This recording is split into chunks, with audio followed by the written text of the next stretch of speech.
with their most recent win at CS Summit, I think there's a lot of reasons to be excited about this NRG team, despite sort of their lack of pedigree, despite whether that be from being a young player or a veteran player who never really established themselves as a leading player in the region. I'm obviously talking about Daps and Fugly. They've definitely have achieved this year. Second place at Star Ladder in I-League Season 5, top 4 at ECS Season 5 or 6, where they won the 2 best of ones. Then win at IEM Shanghai, not a lot of great teams in attendance, but win at a 250K tournament. That's a big deal. Another top 4. Okay, Major wasn't so good. Obviously, didn't make it out of the America's Minor, but another top 4 at ESL 1 New York, and another top 4 at Star Ladder and Star Series Season 6. So a lot of good placings where they seem very entrenched in the top 10 teams in the world, maybe top 8, and maybe you want to even put them closer to the top 5, right? Okay, maybe it's fairly well established. Okay, this most recent loss for Navi, Chicago is pretty concerning, but generally I would say that the paradigm that is established, what most people agree on, would be Astralis being the best in the world. I mean, that's super obvious. Then Liquid and Navi coming in right underneath them, FaZe and Mousesports right underneath those two. But those teams have been pretty inconsistent with their sort of roster issues that's been going on right now. FaZe might take the step up into sort of the tier 2 to the Navi Liquid level with this most recent win over Astralis. But it seemed like NRG could possibly be up there with MIBR, because unlike FaZe and Mousesports, who've been pretty up and down, MIBR and NRG has sort of taken the opposite approach, where they've been very, very consistent. Well, maybe in NRG's case, not very, very consistent. I'll get to that in a minute. But pretty consistent in beating teams apparently below them in the world rankings, but sometimes struggling versus these top 3 teams, or these teams sort of in there on that level in the top 5. Astralis, Liquid, Navi, Mousesports, FaZe. At MIBR, famously, as I point out many times, that they lack that big best of 3 win, even though they have had very consistent results versus teams below them, and that seemed to be possibly NRG's shot. But what actually separated NRG from MIBR and maybe put them on the level of a Mousesports FaZe, what maybe could put them on the level of a Liquid Navi, was that they did have some strong wins versus top teams. Liquid and North, this was the old North with MSL, at Star Ladder and I-League Season 5, then FaZe and this is the FaZe with Nico, right? The reinvented FaZe with Nico in-game leading at ESL 1 New York. And then IEM Chicago, they beat MIBR in a best of 3. So these, and then, so very, very consistently winning best of 3 series at CS Summit recently. So there's so much reason to be excited about this team. So many reasons to be excited about this team. They seem to be moving up in the world, even though this is sort of an older roster who's been together since I think the middle of January this year. I think it was either around the 10th or 15th of January this year they first formed with this 5-man roster. But okay, maybe you want to give them an extended shelf life that they have room to improve, because I'm a Pet wasn't picked up till the middle of May, and a lot of young players on this team, and Ethan, Breezy, and Cirque, who are really sort of, it seems to be on the uprise of their career, developing their talents. All of a sudden finding new levels on the international stage. But what's concerning, and I think what's ultimately damning about this narrative of NRG moving up, is these 3 specific losses or failures, tournament failures, where ostensibly they shouldn't have failed.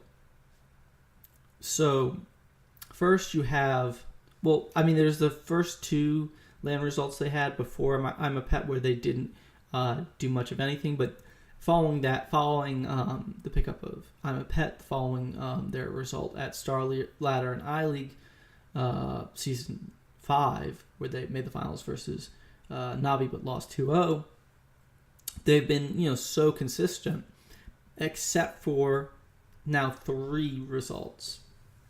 So the first one would be their North America's minor result, where they actually didn't make the major. I think they lost to Complexity and maybe eUnited in the lower bracket, but didn't make the finals, didn't make it into the next stage, didn't make it to the major themselves, which is a huge disappointment. If this team is going to be a top 8, trying to be a top 5 team in the world. And then they went to Star Ladder and iLeague Season 6, where they lost to Vega. And this result is equally sort of underwhelming. Maybe Vega isn't a top 10 team in the world. It only seemed like a more of an upset-oriented team. But maybe you can sort of frame it mentally as, okay, those North American results, those were interregional. Maybe you want to bring out the full litany of excuses. NRG have been in so many tournaments. Maybe they're tired. Maybe the North American teams have studied them. Maybe it sort of gets scrimmy and different when they're actually playing these interregional rivals. Maybe you can toss that one aside. That was just a blip on the radar. Okay, the Vega result. Vega's a weird team. They're an upset-oriented team. That, the way that they play with the contact plays over and over, it's the surprise push through smokes, their 5 SMG rush rounds, the way they're willing to engage in risky plays to gain an advantage is inherently a upset oriented, a surprise, a method, a play style that seems specifically oriented to playing teams better than by rolling the die, maybe taking low percentage shots or less than 50% shots that have huge upsides, that can that's more about risk and less about skill, and lesser about maximizing or playing to the game the best way possible, but instead relying on these risky styles. And okay, maybe they just got lucky versus NRG. Maybe NRG is the better team. It seems results show that NRG are the better team. But okay, maybe you can toss aside this result too. I think when you get to 3 results, though, when they lose to LDLC, I think that's sort of the nail in the coffin of NRG's move towards greatness. The idea that they can be a top 5 team. A lot of people want to attach sort of a choking narrative to NRG. I think this was even sort of winked at by DAPS, or accepted. Maybe we were our chokers. Maybe we have a nerves problem in an episode of Peaker's Advantage. But yeah, I think there's no getting around it at this point. I think stylistically, NRG seem to be a team that should be able to beat a Vega Squadron. I mean, they were able to succeed fairly easily versus Tyloo at IM Shanghai. So for them to lose to a similarly disruptive, even though stylistically they are very different, but stylistically stylistically, a risk-oriented team in Vega at Star Ladder, I mean, that's very concerning. Then the loss to 2 teams that are clearly weaker than them in terms of raw results in Complexity, and I think eUnited at the minor, that's very concerning. And then to lose again to LDLC, to not even make the playoffs of IEM Chicago, that's, I think, extraordinarily concerning. The win versus MIBR in a best of 3 is encouraging, but it does seem like they do have this pattern of not being able to consistently take out, as we would like, take out opponents that are weaker than them, that they should theoretically be better than. And With this loss to LDLC, you could say, okay, that's LDLC on a hot streak, but NRG won on, I believe, Nuke, which is LDLC's pick, and then they lost on Overpass, their own pick. And they lost with a atrocious CT side where I think LDLC won 10 rounds and NRG only won 2. I mean, to close out the game, it was like a very surprising loss. I think when you're capable of losing on your home map, I mean, Overpass has very clearly been NRG's favorite map, their best map, to a team who doesn't have an international program, who maybe has players who aren't showstoppers like Twinu, if that's how you pronounce it, with the op, who, frankly aren't world beaters. You don't have this extreme amount of skill. I think you really have to accept the idea that NRG and their own manipulation of risk, their own ballsiness, isn't going to be the most consistent style, even though they do seem to have a decent amount of consistency, or B, that they might have a problem with mentality, with choking. Moving forward, we just seen this problem's happened now 3 times now. Now the reason why I have to air quote choking is because when I see NRG play, I think they will take phenomenal or extreme. Maybe I should put a positive emphasis on it, but they will take extreme risks in very crunch time and very iffy high stakes moments, like in the last round of regulation versus FaZe at ESL 1 New York, which I put in the beginning of my article about NRG. They rushed down mid with Breeze to secure overtime, which led them to win that series. And then versus MIBR in that cash game to throw it to overtime in order to win that series to avoid elimination. I think this was the last round of overtime on cash.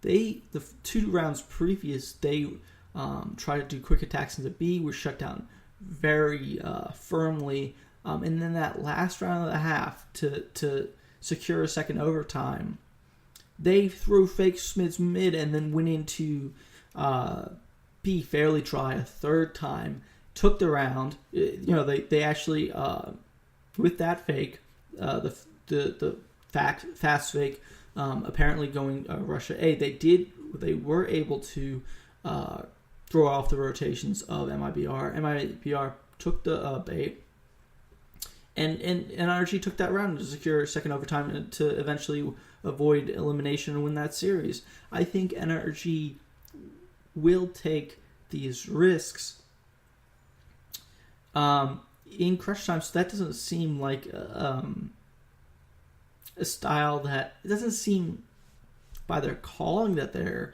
choking and just trying to play it safe and falling into themselves and not doing what they're supposed to do, not doing what they typically do, as we maybe see on a team like Liquid. But it does seem like there's this pattern here of not performing versus teams they should be able to beat. And I think at this IEM Chicago tournament, and even at Summit, I think you saw Ethan not always having extremely good performances. Not that I think he's ever had like a really bad game or anything, but I think even Lurpus said on Twitter he thought that Breeze was the best player for NRG at Summit, and that's sort of surprising to me because I thought the way NRG is set up to play, how they try to play, it's more that Ethan's the showstopper, the mad fragger, and Breeze is more like the fur type player, the risk taker, the okay, maybe you'll get some big advantages by a push that leads to a 3K, but he's not going to be the consistent superstar of that team. So to see Ethan not supersede him in terms of raw performance at Summit, to him being a little bit quieter than normal. I think Cirque sometimes can be quiet, though he obviously has some pretty fantastic games. Drop a 30 bomb on Nuke versus LDLC, I believe. Maybe they don't have the consistency in in their players in their players yet. That they are still young. That okay, maybe there's still upside in these players, but also there's a lot of risk there. Maybe they don't perform in the big games as consistently as you want them to. And there's also something to be said for their style, their willingness to take risks. While on one hand, I think it's admirable that they will try these plays versus teams that you consider to be better than them versus FaZe and MIBR. Their inconsistency versus teams weaker than them, or their ability to lose on occasion to teams weaker than them. Teams who seem to also favor risk, or who will be scrimmier or will take chances, I think isn't a good indication for this NRG team. I think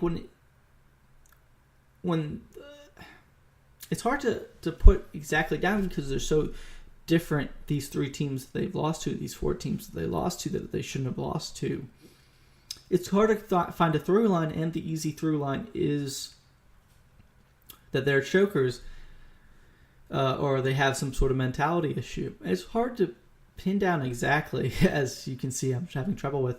But I think that these three results where they underwhelm, I think is enough to say, okay, NRG aren't going to take the next step. They are going to keep having this problem. This pattern is repetitive, that they're not going to break through the next level because they're too often fall to these weaker teams, and then they're not going to be a top 5 team in the world. They're going to be in that 6 to 10, 6 to 8 category, which is disappointing, but it's simply the reality of this team, and we'll have to see moving forward if they try a roster move, if they might try to replace a player like, I mean, it almost seems cruel because of how well he's played at CS Summit, even at times at IM Chicago, but Fugly.